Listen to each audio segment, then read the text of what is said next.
Ancient Egypt is, without any doubt, one of the most well-known civilizations of the ancient world.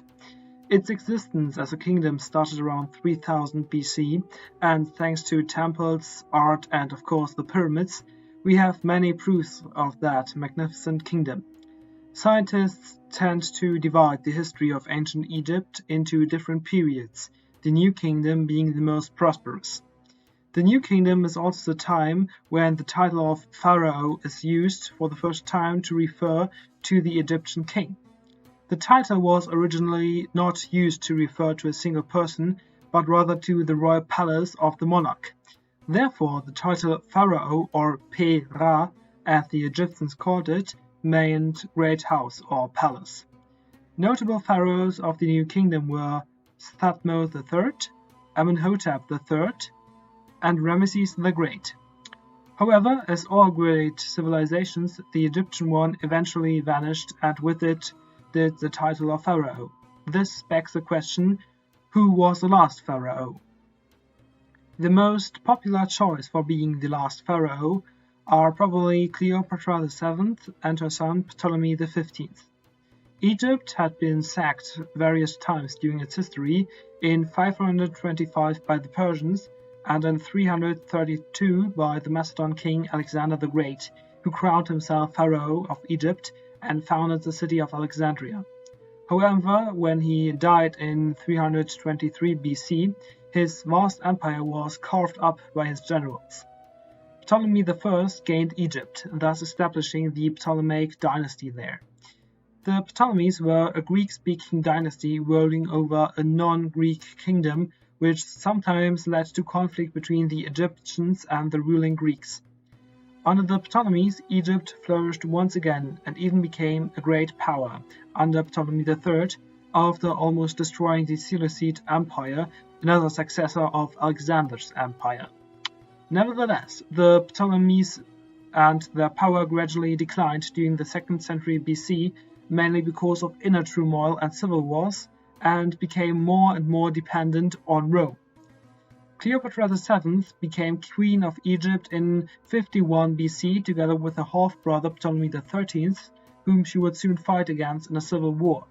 With the help of Julius Caesar, whose lover she later became, she defeated her brother and made her other brother Ptolemy XIV her new co-regent. During the civil wars, following Julius Caesar's assassination in 40 BC, Cleopatra VII played a big role but was eventually defeated together with her new lover Mark Antony at the Battle of Actium in 31 BC, possibly committing suicide 1 year later.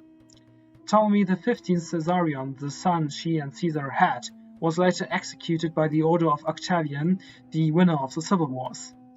The tragic story of Cleopatra might be a very popular choice for the end of the pharaohs, but we cannot ignore that the pharaonic system still continued to exist when Egypt was a region of the Roman Empire. This leads us to the next example, Maximinus Dahl. The end of Egypt as an independent kingdom should not lead to the illusion that people at that time considered the pharaoh to be non-existing. In fact, the Egyptian high priests even considered the Roman emperors to be the successors to the pharaohs. Therefore, the Roman emperors received Egyptian throne names like Autokrator Heka Hekau Meri Ptah Aset or Autokrator Kaiseros Titus Aelios Adrianos. The last Roman emperor to be mentioned in the hieroglyphs as a pharaoh was Maximinus Dahl, who ruled as a Roman emperor of the East from 310 to 313 AD. He was a pagan, but at that time Christianity was already entering Egypt, making the title of pharaoh obsolete. Therefore, Maximinus was the last one to be mentioned as such. When we look at Cleopatra or Maximinus, we see two pharaohs who did not come from Egypt. They were not native to the country they ruled over. In fact, the rule of the Ptolemies was often perceived to be a government of people alien to Egypt. The Roman emperors, on the other hand, never made great efforts to continue the tradition of pharaohs. The historian Peter A. Clayton views this circumstance as follows. Although paying lip service to the old ideas and religion in varying degrees, pharaonic Egypt had in effect died with the last native pharaoh, Nectanebo II, in 343 BC. This leads us to the last candidate, Nectanebo II. As it was said previously, Egypt had been sacked by the Persians in 525 BC.